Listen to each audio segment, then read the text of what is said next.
à tous et bienvenue sur NCTV Actu. Amand, Valls, voici les têtes d'affiche pour le second tour des primaires de la gauche. Avec un score national de plus de 36%, Benoît Hamon obtient le meilleur score, 5 points de plus que Manuel Valls. Les résultats avec Vanessa Kédé. Avec 36,21% des voix, Benoît Hamon est en tête du premier tour de la primaire de la gauche devant Manuel Valls avec 31,19% des voix. Arnaud Montebourg est éliminé avec 17,62% des voix. En Nouvelle-Calédonie, sur les 180 061 électeurs inscrits sur la liste électorale générale, seuls 1 516 électeurs se sont rendus aux urnes au premier tour de la primaire de la gauche, un taux de participation de 0,84%. Parmi les 28 bureaux de vote du pays, Nouméa comptabilise un taux important avec 282 électeurs, soit 0,47% des voix. Ici, l'ex-premier ministre Manuel Valls domine avec 74,60% des voix, suivi de Benoît Hamon avec 9,63% des voix. En troisième position, Arnaud Montebourg avec 5,61% des voix. En Nouvelle-Calédonie, Manuel Valls est largement en tête avec 74,60%. Le Palika est satisfait. Je vous propose d'écouter les précisions de Boissy Sikoni au micro de Falaï Wedjo. On est satisfait parce qu'on a quand même plus de 100 voix de plus qu'en 2011. Donc de 1400, on est passé à 1516. Donc c'est un signe important pour nous. Nos gens se sont quand même mobilisés pendant les périodes de vacances. Et pour le deuxième tour, on va faire le nécessaire pour que les gens puissent venir voter. Concrètement, nous avons demandé à nos populations de venir massivement voter au second tour. C'est une opportunité pour nous, déjà au niveau des indépendantistes, pour dire que voilà, on est présent sur la scène politique et qu'on veut affirmer les valeurs de gauche. En bref, 3 Blue-Bots, dont 2 récidivistes, ont été déroutés au large des Bélep la semaine dernière. L'opération conduite par les forces armées de la Nouvelle-Calédonie a duré 5 jours.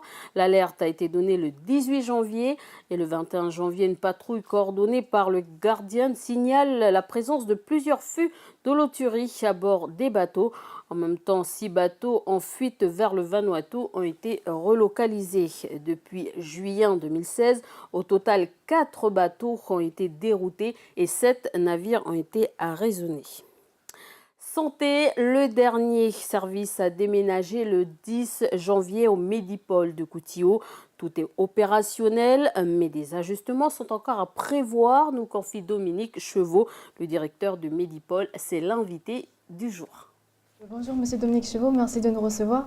Alors, pouvez-vous nous dire comment seront gérées les heures supplémentaires générées par le déménagement? Oui, bonjour. Les heures supplémentaires, l'objectif c'est qu'elles seront récupérées par les agents si elles ont été faites. Et je vais proposer quand même au conseil d'administration, au prochain conseil d'administration en février, d'octroyer une journée de récupération forfaitaire au personnel pour ces heures supplémentaires et puis aussi pour les remercier de l'investissement qu'ils ont eu pendant ce déménagement. Alors, est-ce que vous avez pu gérer les urgences durant les fêtes malgré le déménagement? Le service public a une obligation de permanence, donc les permanences des soins. Donc on a continué à assurer bien sûr les urgences de la Nouvelle-Calédonie, enfin en tout cas du Grand Nouméa. Et la continuité du service public a toujours perduré pendant cette période, bien sûr. Ça fait partie de nos missions, c'est normal. D'accord.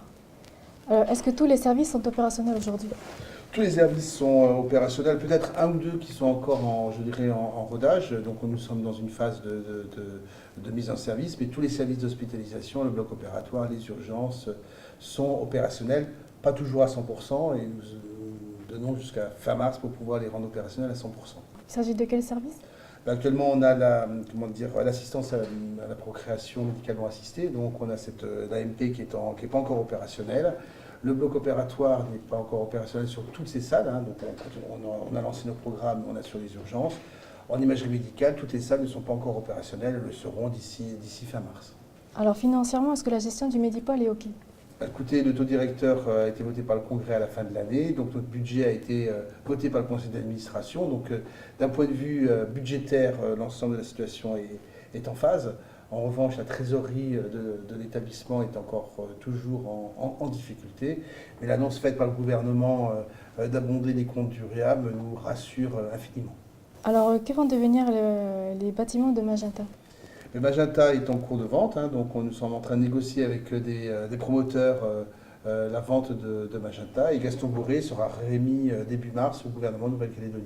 D'accord. Et quels sont les projets pour 2017?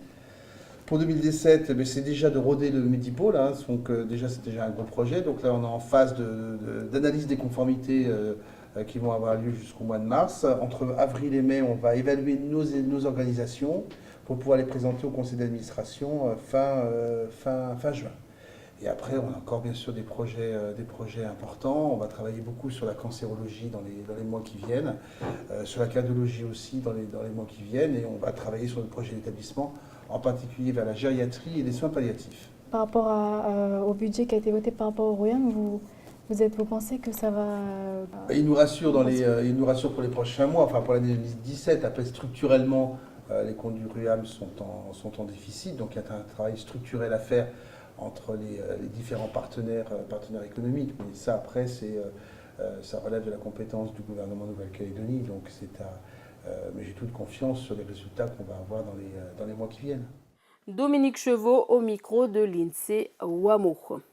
Et Météo France fait le bilan. En 2016, la Nouvelle-Calédonie a connu un temps plutôt sec avec des températures anormalement élevées. À Koumak, par exemple, le cumul relevé ce mois-ci est de 0,2 mm, bien loin des 158 mm de pluie enregistrée. Habituellement, c'est d'ailleurs la quantité la plus faible jamais mesurée. L'effet El Niño expliquerait en partie ce phénomène.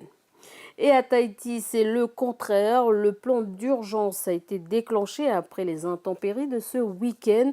D'après les colonnes de Tahiti Info, pas de pertes humaines, mais les établissements du premier et second degré de Tahiti et l'aéroport de Faa sont fermés aujourd'hui. Coupure de courant, dégâts matériels sont à déplorer. Également dans plusieurs foyers, les routes sont impraticables et le centre hospitalier a annulé ses consultations et prises de sang en attendant la remise en service des équipements. Et enfin, pour refermer ce journal, une centrale photovoltaïque est en cours de construction à Témala. Celle-ci est la première du pays à être située sur terre coutumière. Vendredi dernier, la société Quadran Pacifique a organisé une visite sur le chantier avec les différents acteurs du projet. Incliné à 15 degrés. Les 15 degrés, c'est l'optimisation entre le soleil en été et en hiver, pour prendre le maximum d'irradiation entre les deux périodes, parce que le soleil est plus ou moins haut suivant les saisons. Le soleil, c'est l'énergie que la centrale de Témala va exploiter. Cette visite de chantier se fait au bruit du marteau pneumatique, dont le rôle est d'enfouir ces pieux 2 mètres sous terre. Ils sont tous géolocalisés et permettent de fixer les panneaux solaires. Cette centrale de 3,2 MW produira l'équivalent de la consommation d'environ 1500 foyers. Cette centrale, elle est destinée à produire de l'électricité qui va être injectée sur le réseau public. D'accord ? Donc nous, on produit de l'électricité, elle est injectée sur le réseau, donc c'est une énergie qu'on revend au système électrique calédonien. Elle se situe sur terre coutumière appartenant à 3 GDPL de la tribu de Témala. Pour eux, c'est l'occasion de valoriser leurs terres et garantir l'emploi pour leurs jeunes. On a demandé au projet qu'on voudrait rentrer dans le capital du projet. On leur a demandé et ils sont d'accord. Et on a une participation de 20% sur le projet. Ce site devra accueillir 12 800 panneaux solaires. À l'heure actuelle, 4 000 d'entre eux ont été posés. La mise en service de la centrale est prévue pour le début du mois de mars. Le chantier aura duré 4 mois. Voilà, c'est un reportage de Anissa Toussi. Et c'est la fin de ce journal. Merci de nous avoir suivis. Je vous souhaite une très bonne soirée et je vous retrouve demain.